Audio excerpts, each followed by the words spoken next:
The marriage contract was thrust into my hands at dawn, and I had 3 hours to become a husband to my enemy's daughter. The parchment felt cold against my fingertips as I stared at the official seal, still warm from the wax. Outside my modest lodgings, the November wind rattled the windows with such violence that I wondered if the heavens themselves were protesting this unholy union. My name is Gideon Ravencroft, 26 years old, and until 3 years ago, I was the second son of Baron Ravencroft of Westmoor. Now, I was nothing more than a man with a tarnished name and empty pockets, about to marry the daughter of the very man who had orchestrated my family's destruction. The messenger who delivered the decree stood in my doorway like a specter of doom. He was a thin, nervous fellow with darting eyes that refused to meet mine directly. When I asked him to explain the meaning of this madness, he simply cleared his throat and recited the words as if they were carved in stone. By order of His Majesty's Court and in settlement of debts owed to the Crown Treasury, Gideon Ravencroft shall wed Miss Margot Aldridge this very day at noon in the parish of St. Michael's. Failure to comply will result in immediate imprisonment for outstanding financial obligations. Outstanding financial obligations. The words tasted bitter in my mouth. There were no outstanding obligations, only the carefully constructed lies of a man who had made it his business to destroy my family piece by piece.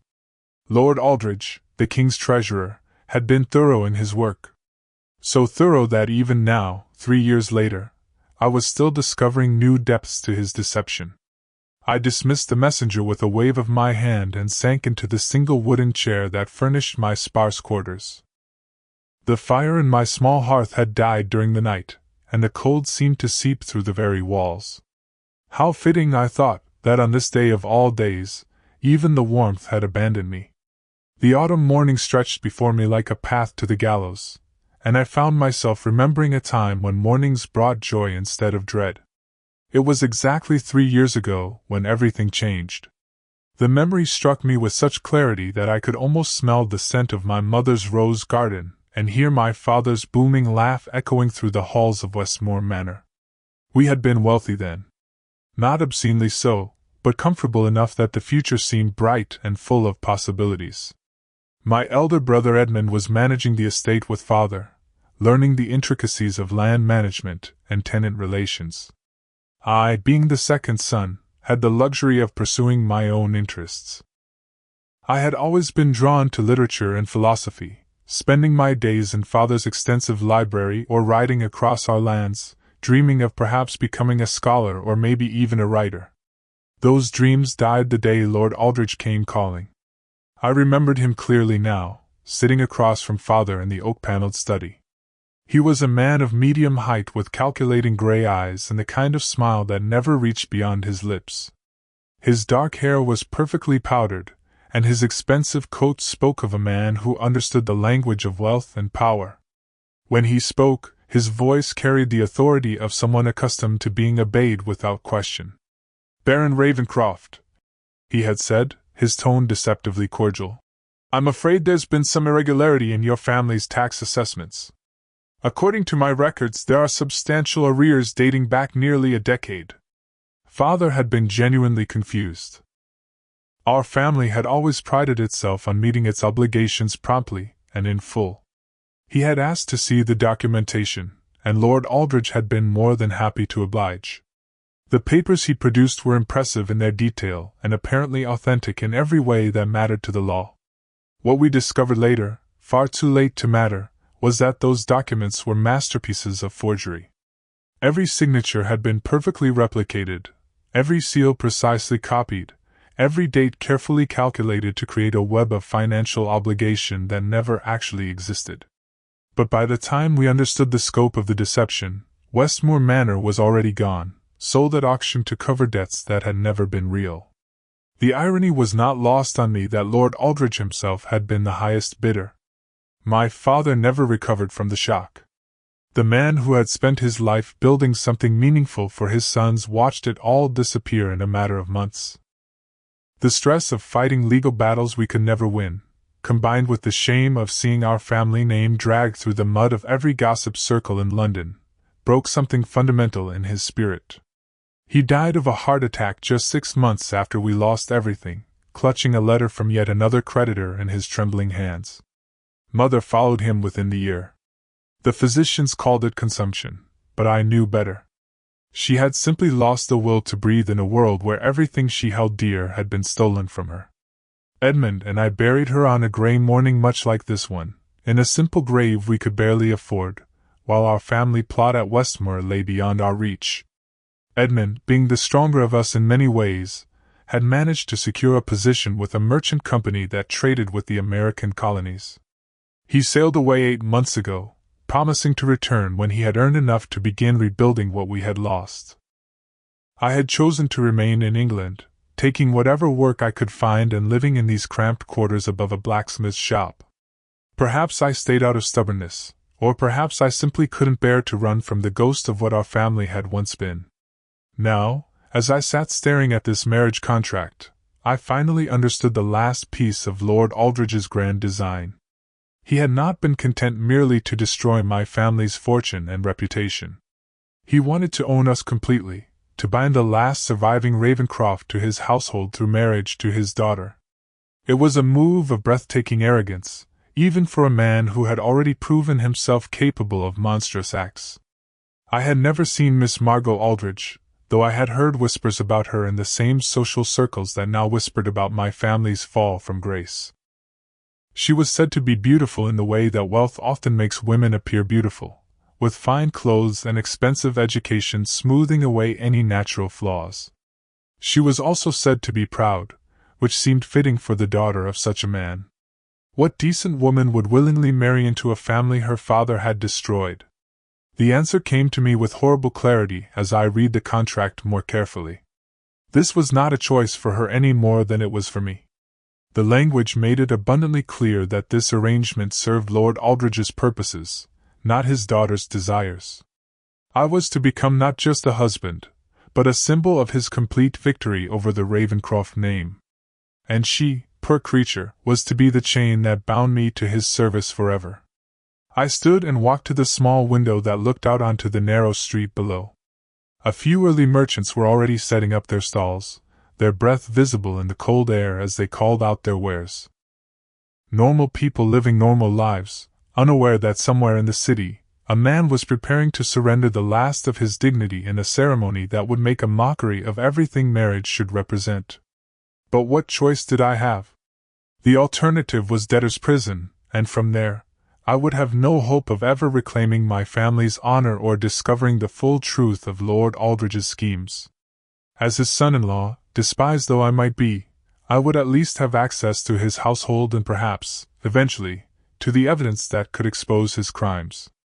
The thought of revenge had sustained me through many dark nights over the past 3 years.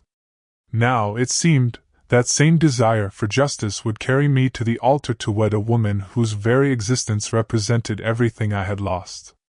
The cold wind outside seemed to intensify, and I pulled my simple wool coat tighter around my shoulders. In 3 hours I would stand before God and man and promise to love, honor, and cherish the daughter of my greatest enemy. I had no idea then that she would prove to be so much more than I could ever imagine. The carriage that came to collect me was far grander than anything I had ridden in for 3 years. Its polished black exterior gleamed despite the grey morning light, and the Aldridge family crest was emblazoned on the doors in gold leaf that seemed to mock my own family's absent coat of arms. The driver, a stern-faced man with silver hair, barely acknowledged me as I climbed inside. He had probably been instructed to treat me with the minimal courtesy due to his master's future son-in-law, nothing more. As we rolled through the cobblestone streets towards St. Michael's Parish, I found myself wondering what kind of woman would be waiting for me at the altar. The rumors I had heard painted her as a creature of her father's making, proud and calculating, someone who would see this marriage as a triumph rather than a tragedy. Perhaps she had even suggested the arrangement herself, finding some perverse pleasure in the idea of claiming a fallen nobleman as her prize. The Church of St. Michael appeared before us like a monument to traditions I no longer believed in. Its ancient stone walls had witnessed countless unions, most of them built on love, hope, and mutual respect. Today, it would witness something far different. I stepped down from the carriage and felt the cold bite of the November air cut through my coat. The wind had grown stronger, sending brown leaves skittering across the churchyard like tiny specters fleeing from what was about to unfold. Inside, the church was surprisingly full. I had expected a small, hurried affair with minimal witnesses, but Lord Aldridge had apparently decided to make this a proper society event. The pews were filled with faces I recognized from my former life, people who had once welcomed me into their homes and now watched my humiliation with thinly veiled curiosity. At the front of the church, standing beside the altar with his hands clasped behind his back, was the man himself. Lord Aldridge was exactly as I remembered him, though perhaps a bit grayer around the temples. His expensive coat was perfectly tailored, and his powdered wig showed not a hair out of place. When he saw me approaching down the aisle, he offered that same cold smile I remembered from our last meeting in my father's study. It was the smile of a man who had achieved exactly what he set out to accomplish. He leaned toward me as I took my place at the altar, speaking in a voice low enough that only I could hear. His words carried the weight of absolute authority, tinged with something that might have been amusement. "I trust you understand the terms of our arrangement, young Ravencroft. You will be a dutiful husband to my daughter, and in return, you will have the privilege of rebuilding your life under my guidance. Any attempt to embarrass this family or cause trouble will result in immediate consequences. Am I making myself clear?" I nodded, not trusting myself to speak. The urge to strike him where he stood was almost overwhelming, but I forced myself to remember that this was all part of a larger game. Patience would serve me better than passion, at least for now. The church doors opened with a creak that echoed through the vaulted ceiling, and I turned to see my bride approaching. What I saw in that moment changed everything I thought I knew about this arrangement. Miss Margot Aldridge was indeed beautiful, but not in the way I had expected. Her beauty was not the polished perfection of wealth and privilege, but something more natural and genuine. She was perhaps 22 years old, with auburn hair that caught the light filtering through the stained glass windows. Her wedding dress was certainly expensive, made of ivory silk with intricate embroidery, but she wore it without the arrogance I had anticipated. What struck me most forcefully was her eyes. They were a deep brown, almost amber in the church's dim light, and they held none of the triumph or satisfaction I had expected to see. Instead, I saw something that mirrored my own feelings exactly, resignation mixed with a kind of quiet desperation. She was walking toward this altar not as a willing participant in her father's victory, but as another victim of his schemes. Our eyes met as she reached the altar, and in that brief moment, I felt a flicker of understanding pass between us. She was no more eager for this union than I was.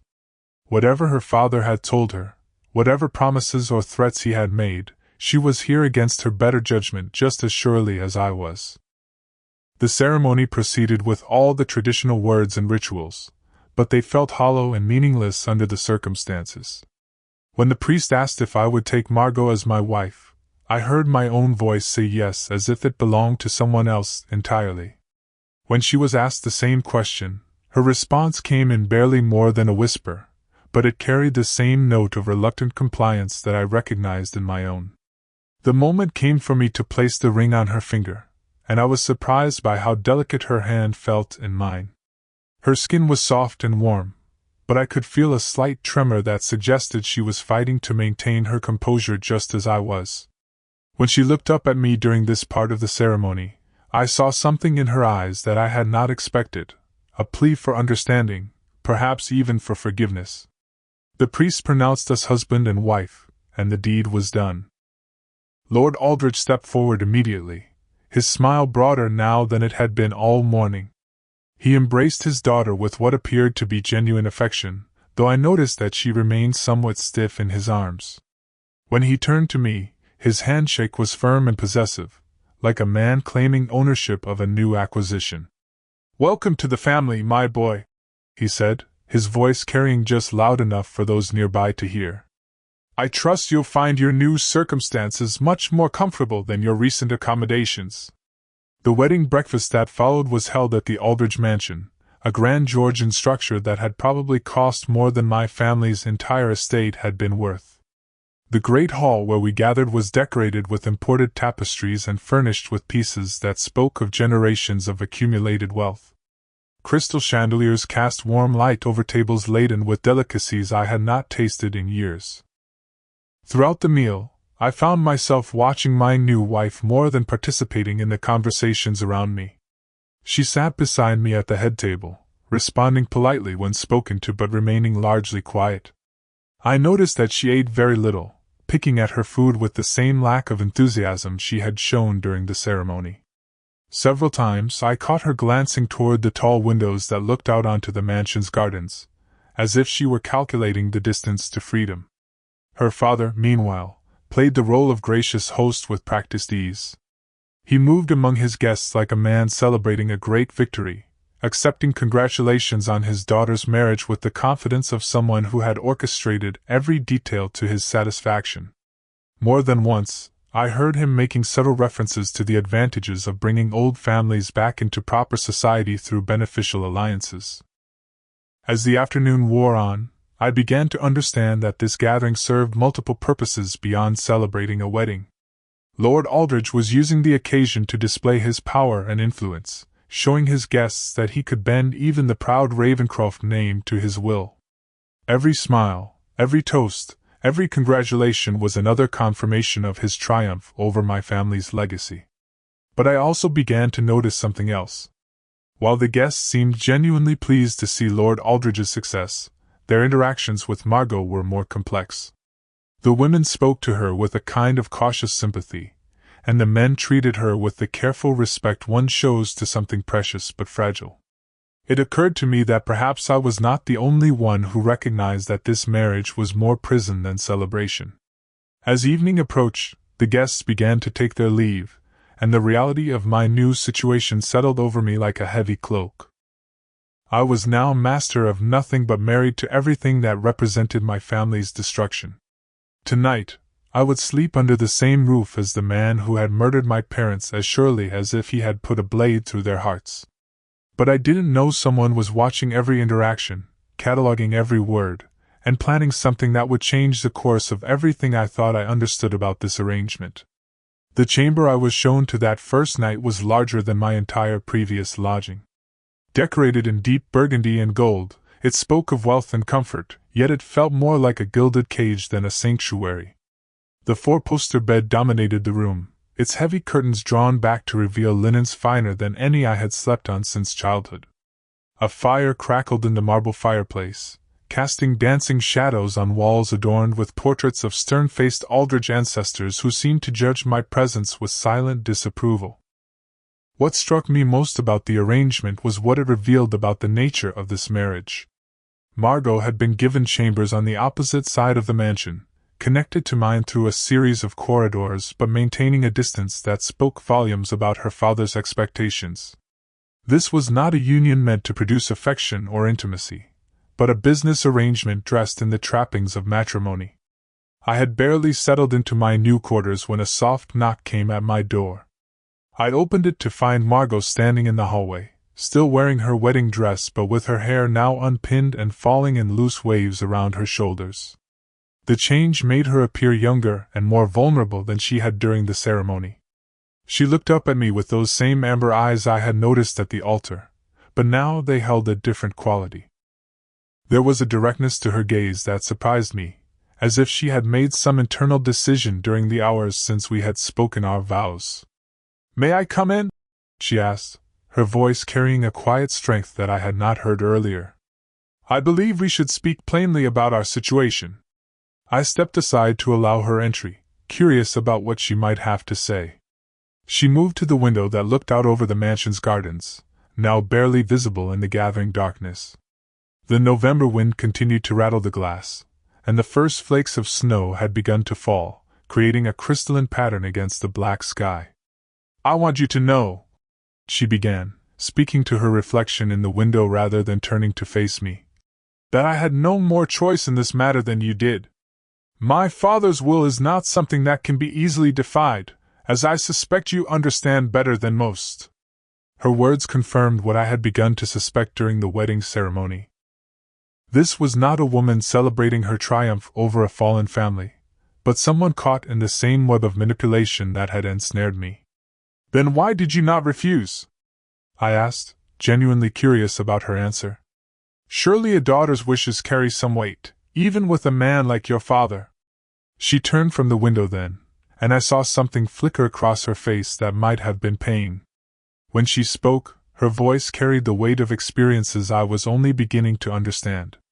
Because refusing my father's wishes comes with consequences that extend far beyond my own comfort. He has ways of ensuring compliance that are both subtle and devastating.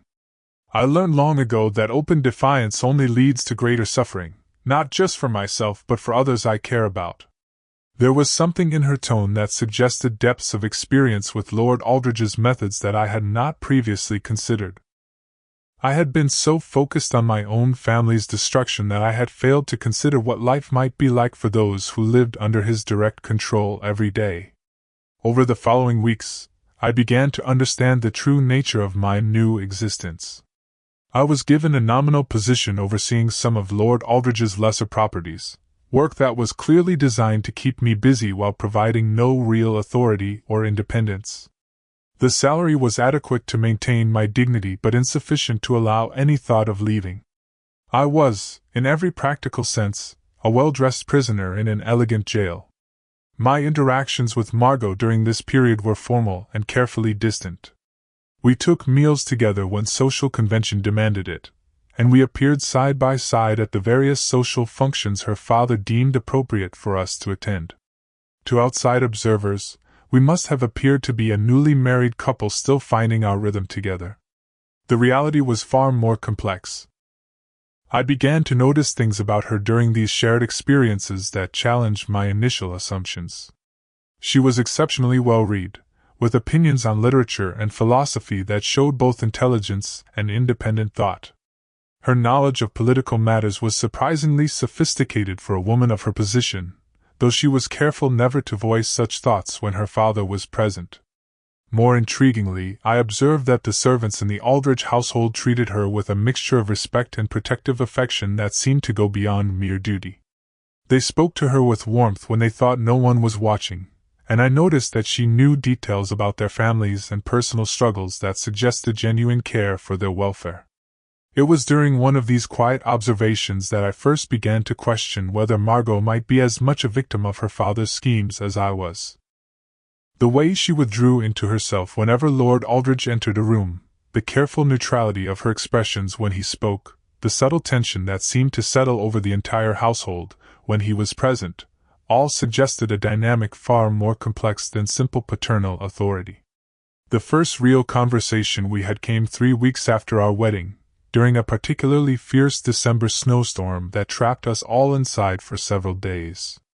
I had been reading in the mansion's library, a magnificent room lined with leather-bound volumes that rivaled my father's lost collection, when Margot entered looking for the same escape that books provided. She seemed surprised to find me there, as if she had expected the library to be her private refuge. For a moment, I thought she might leave rather than share the space with me. Instead, she moved to a shelf on the opposite side of the room and began browsing the titles with the familiarity of someone who had spent considerable time among these volumes. "You're welcome to stay," I said, hoping to break the awkwardness of the moment. "The room is certainly large enough for both of us." She turned to look at me then, and I saw something in her expression shift. Perhaps it was the casual way I had spoken, so different from the formal politeness we usually maintained, or perhaps it was simply that we were alone together for the first time since our wedding night conversation. "Thank you," she replied, selecting a volume of poetry and settling into a chair near the fire. "I find that books are sometimes the only honest companions available to us." There was something in her choice of words that suggested layers of meaning I was only beginning to grasp. We read in companionable silence for a while, but I found myself watching her more than focusing on my own book. She read with complete absorption, occasionally smiling at something on the page or pausing to consider a particular passage more deeply. "What are you reading?" I asked eventually, drawn by her obvious engagement with the text. She held up the book so I could see the title. It was a collection of sonnets by a poet I recognized but had never particularly admired. When I said as much, her response surprised me with its passion. He writes about the conflict between duty and desire, about the ways we can be trapped by the very things that are supposed to bring us joy. I find his perspective particularly relevant to certain circumstances. The way she emphasized the final words made it clear that she was speaking about more than literary appreciation. For the first time since our marriage, I felt as though I was glimpsing the real woman behind the careful facade she maintained in her father's presence. It was at that moment, as the snow continued to fall outside and the fire crackled between us, that I began to suspect that everything I thought I knew about this arrangement might be fundamentally wrong.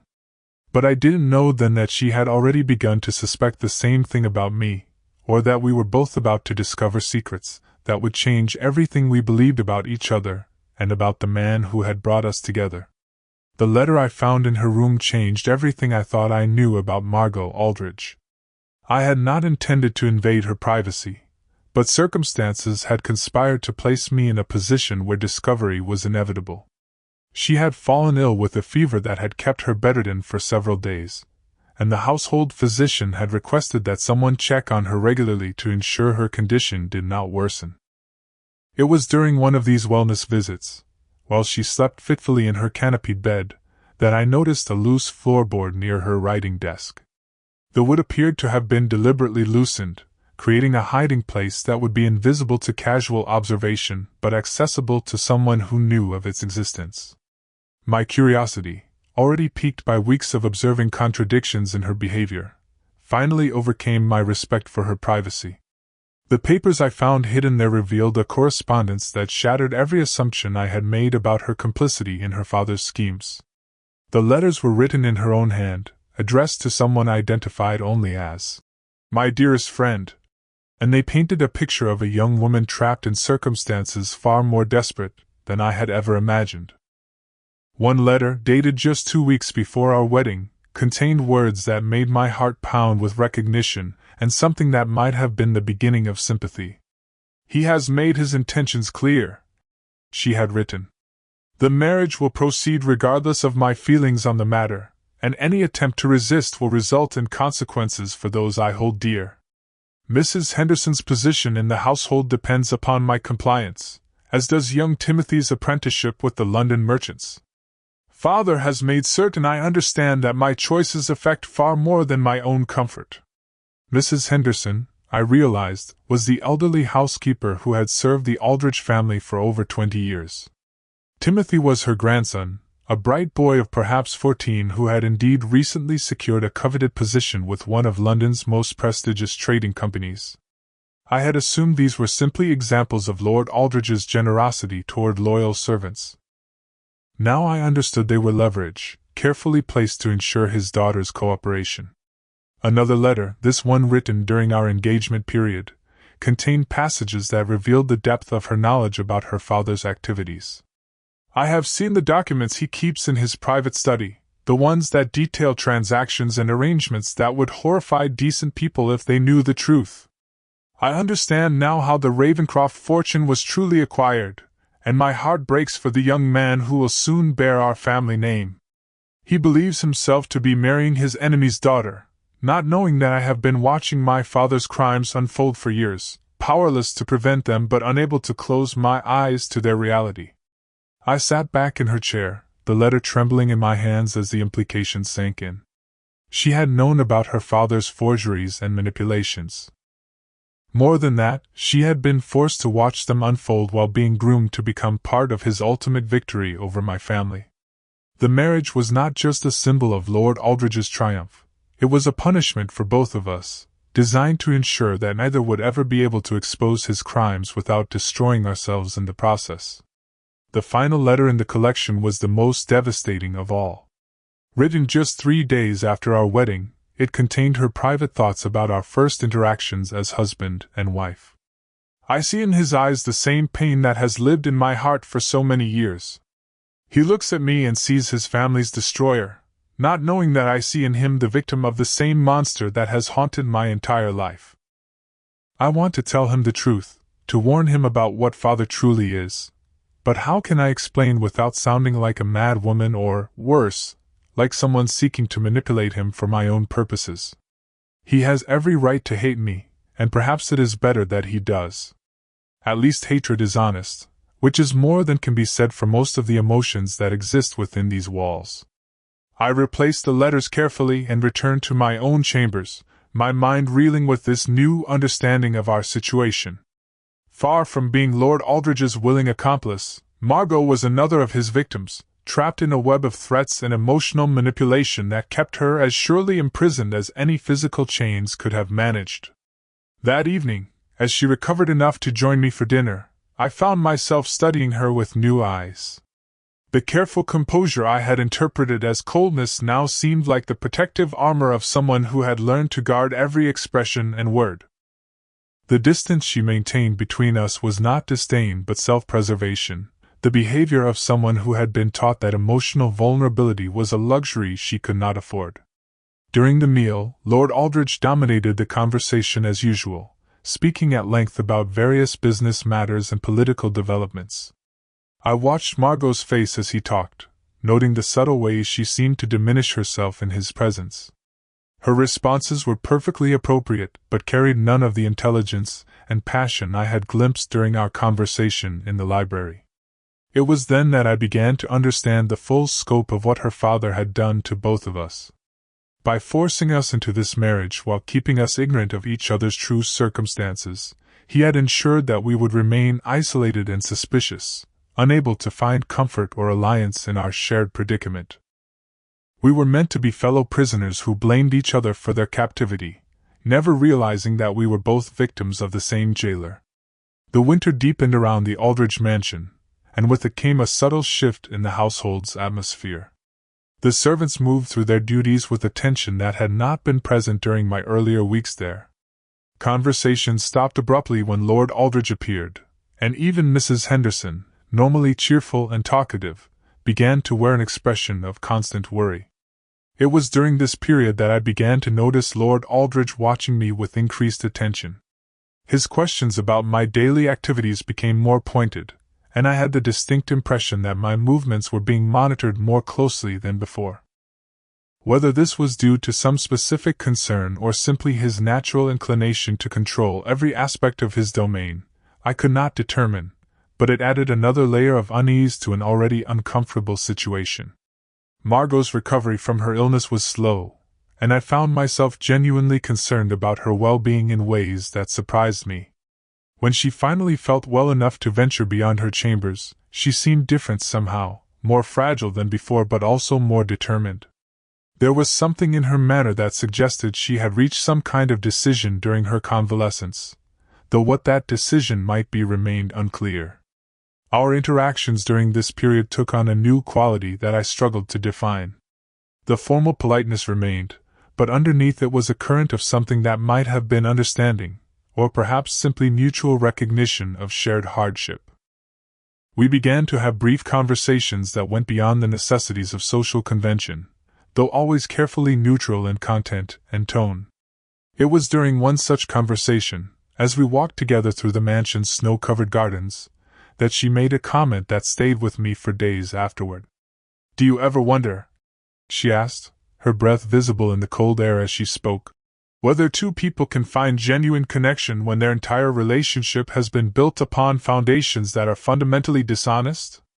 I looked at her sharply, wondering if this was some kind of test or trap, but her expression was genuinely curious rather than calculating.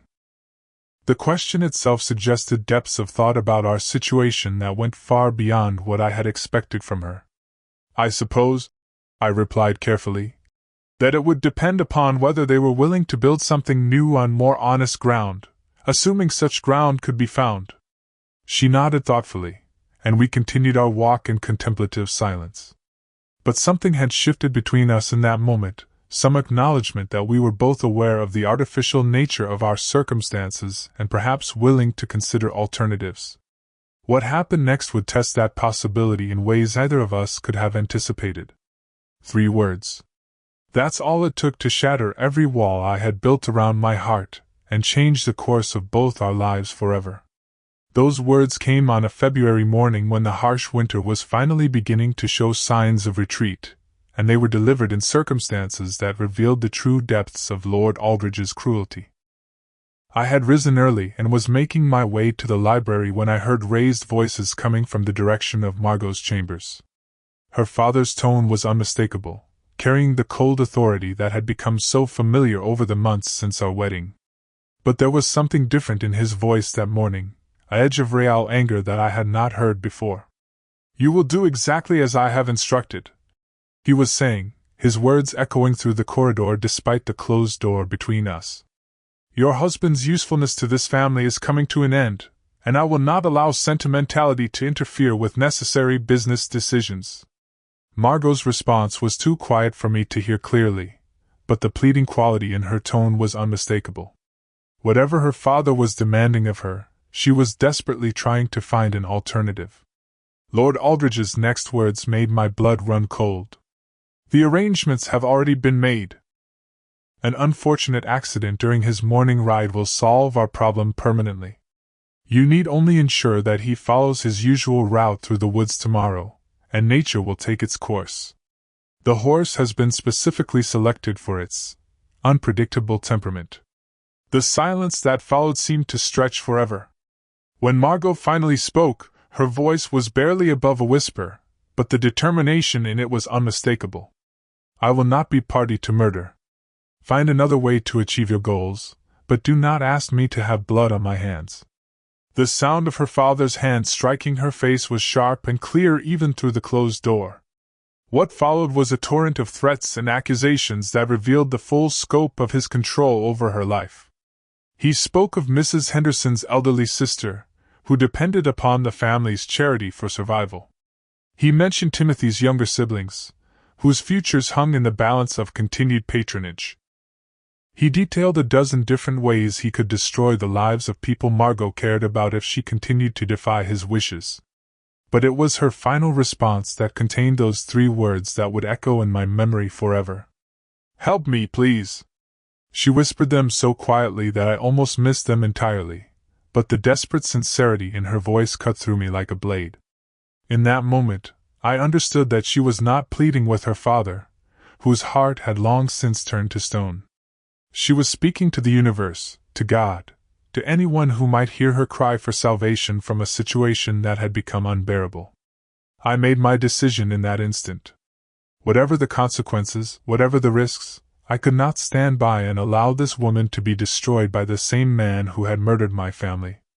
The realization that I had begun to care for her, despite all my efforts to remain emotionally distant, hit me with surprising force. When had her well-being become more important to me than my desire for revenge? That evening, I found a way to speak with her privately. She appeared composed as always, but I could see the faint mark on her cheek where her father's hand had struck her, and her eyes held a haunted quality that spoke of decisions no one should ever be forced to make. "I know what your father has asked of you," I said without preamble, watching her face carefully for her reaction. The color drained from her cheeks, and for a moment I thought she might faint. Instead, she straightened her spine and met my gaze directly. "Then you know that I cannot comply," she said simply. "Whatever the cost to myself or others, I will not have your death on my conscience." Her admission confirmed everything I had hoped and feared. She had chosen to protect me despite the terrible price she would pay for that choice. In that moment, looking into her amber eyes and seeing the strength it had taken for her to make such a decision, I knew that what I felt for her had moved far beyond sympathy or alliance.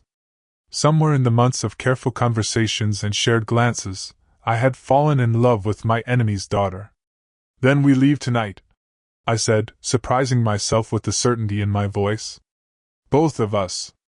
Together." She stared at me in astonishment, as if the possibility of escape had never occurred to her. Perhaps it hadn't. When someone has lived their entire life in a cage, the concept of freedom can seem as impossible as flight. "We cannot simply disappear," she protested.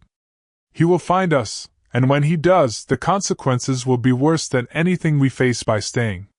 "Not if we have evidence of his crimes to protect us," I replied. "I know he keeps documents in his private study.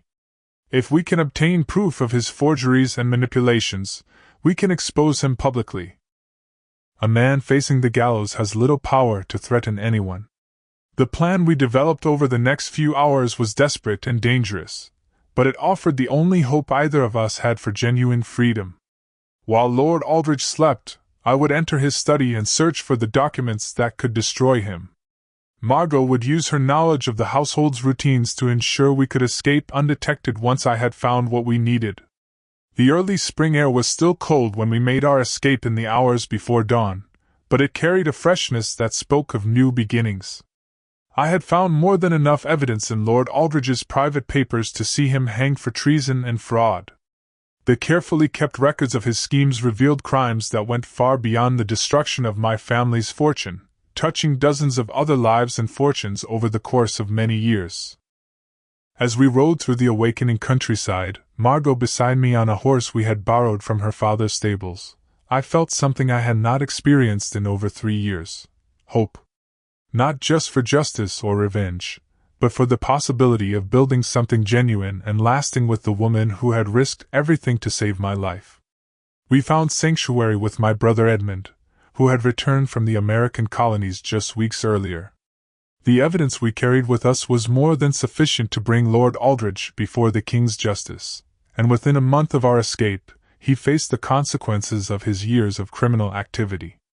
The morning we received word of his execution, Margot and I stood together in the garden of the small cottage we had rented in a village far from London.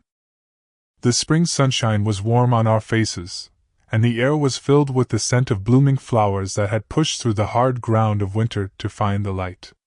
"Do you think," she asked, turning to face me with those amber eyes that had haunted my dreams for months, "that we can truly build something honest between us, now that all the lies have been swept away?"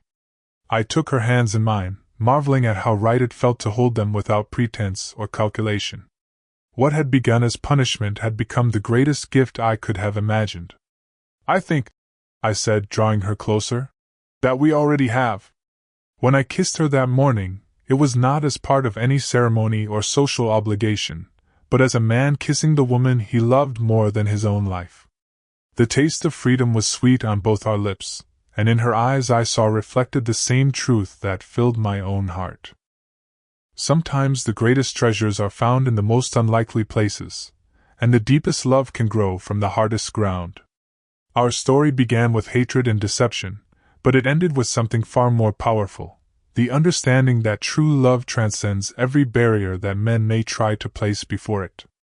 If you enjoyed this story of love conquering seemingly impossible odds, I'd love to hear your thoughts in the comments below. And if you're looking for more tales of romance and redemption, be sure to subscribe to our channel for new stories every week.